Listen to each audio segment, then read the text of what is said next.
Uma leitura atenta é um exercício interessante porque te faz não só interpretar aquilo que está sendo dito, mas também pode te ajudar a entender como melhor empregar elementos da linguagem quando você mesma vai escrever alguma coisa. Se você acabou de chegar nesse canal, meu nome é Jana Viscardi, sou mesma dona e proprietária deste modestíssimo espaço. Sejam todos muito bem-vindos. Este é um espaço em que você vai encontrar discussões sobre linguagem, comunicação, maneira como a gente escreve, como a gente fala as coisas.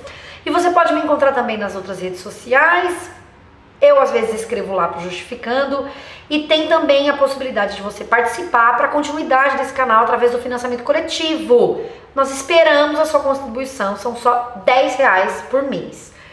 Os links ficam aqui embaixo e alguns deles aparecem também na tela. Eu quero dar um recadinho, a gente já vai começar a falar do que é a proposta do vídeo de hoje. Eu tô formatando outros 2 cursos de 4 horas cada um, e o vídeo de sábado agora vai ser justamente para divulgar os 2 cursos, um deles de escrita acadêmica e o outro de comunicação não violenta, um olhar crítico sobre esse tema. Então fique ligada, fique ligado e fique ligade, que as inscrições vão começar no sábado. Vai ser mais uma vez um curso online, ao vivo, eu batendo um papão com vocês. Então vou deixar as informações todas no sábado, no vídeo novo que vai sair. Essa semana eu estou sempre no Twitter, né, lendo o que as pessoas estão produzindo por lá. E cada vez mais as autoridades, não só brasileiras, mas do mundo todo, vêm produzindo, trazendo informações sobre as suas esferas de trabalho para esse espaço que é o Twitter. Os presidentes fazem isso, o Bolsonaro é essa figura que está o tempo todo lá, por exemplo, ministros fazem isso, deputados, e uma dessas figuras é o ministro da Justiça, Sérgio Moro. A gente já fez vídeo dando uma olhada para um conjunto de tweets dele, e ontem, celebrando os 13 anos de Lei Maria da Penha, ele foi fazer um tweet para falar deste episódio. E aí eu acho interessante a gente olhar para esses tweets, que são tweets mais formais, e ver como é que esses indivíduos estão fazendo uso da língua para falar desses episódios que são marcantes e importantes para a história de um país. Nesse caso especificamente, a Lei Maria da Penha, ela é fundamental na tentativa da gente frear o que são os diferentes e inúmeros casos de violência contra a mulher. Não é, claro, a única coisa, mas é um marco importante na história de refletir e pensar e tentar mudar a trajetória de violência contra a mulher no Brasil. E aí ele foi lá no Twitter falar sobre isso. Foi uma cerimônia que aconteceu ontem. No primeiro tweet ele vai justamente dizer isso, né? Celebramos 13 anos da Lei Maria da Penha com um pacto para a construção de políticas públicas novas e mais efetivas para a proteção das mulheres. Na foto, mulheres ao centro, como deve ser. E aí, bom, é o que ele está dizendo aí. Na sequência, ele traz um tweet que trouxe aí manifestações de toda ordem. E eu achei que a gente devia olhar um pouco para essa escrita, o que representa em termos da forma como a gente interpreta esse texto e como é que a gente pode, portanto, empregar melhor os recursos da língua para a gente dizer o que gostaria de dizer. Esse segundo tweet talvez nós, homens, nos sintamos intimidados pelo crescente papel da mulher em nossa sociedade. Então, é como se fosse uma hipótese na medida em que ele diz talvez. Então, ele não se compromete porque ele diz talvez. Talvez seja isso. Então, veja, você está falando sobre a celebração desses 13 anos de Lei Maria da Penha, e quando você dá continuidade a essa fala, o que você vai dizer, você deveria, ou supostamente, o que as pessoas esperam é que você vá reforçar o quanto a violência contra a mulher é criminosa, é absurda e que deveria ser interrompida e é tão forte no Brasil, né? E o que ele vai fazer aqui é trazer essa hipótese do por que isso acontece e como ele está. E por que eu estou dizendo que ele está trazendo como hipótese? Porque ele usa o advérbio aí talvez. Então talvez nós, homens, e ele se inclui nisso, sintamos intimidados pelo crescente papel da mulher em nossa sociedade. Aí eu pensei, nossa, mas por que será que ele está dizendo isso, né? Deveria ser um motivo de alegria para os homens ver o papel da mulher crescendo na sociedade.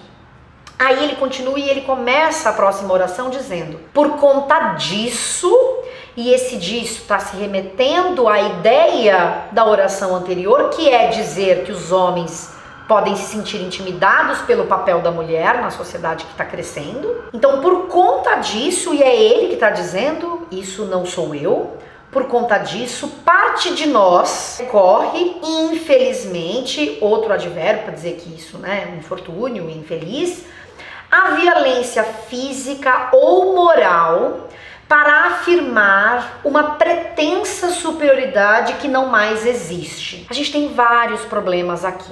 Dizer que talvez os homens se sintam intimidados, e aí ele vai dizer a consequência disso é que alguns desses homens recorrem à violência física ou moral. Então é como se ele de alguma maneira encontrasse uma justificativa para essa violência. A violência, ela se justifica porque o homem se sente acuado, sei lá, ele se sente intimidado pelo crescente papel da mulher.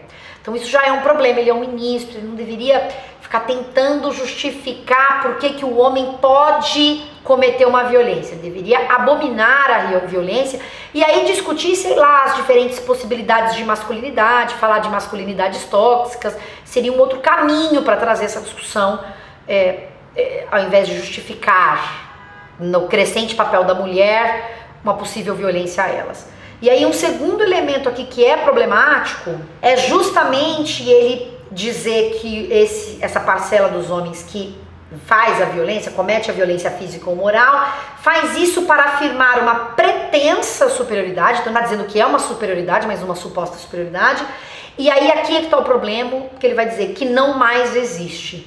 Quando você diz não mais existe, quando você usa esse advérbio aí, mais, não existe mais, é porque essa superioridade antes existia. Ele não está explicando o que ele quer dizer. Então são dois problemas aqui. E aí na sequência, o que ele vai continuar dizendo aí é um próximo tweet. O mundo mudou. E aí esse mundo mudou está conectado a isso de que não existe mais essa superioridade. Mas primeiro, a superioridade está atrelada a uma violência que poderia ser cometida antes e não mais pode, ou a uma desigualdade que antes existia e agora não pode mais. O que ele está querendo dizer com isso? O mundo mudou, temos muito a aprender.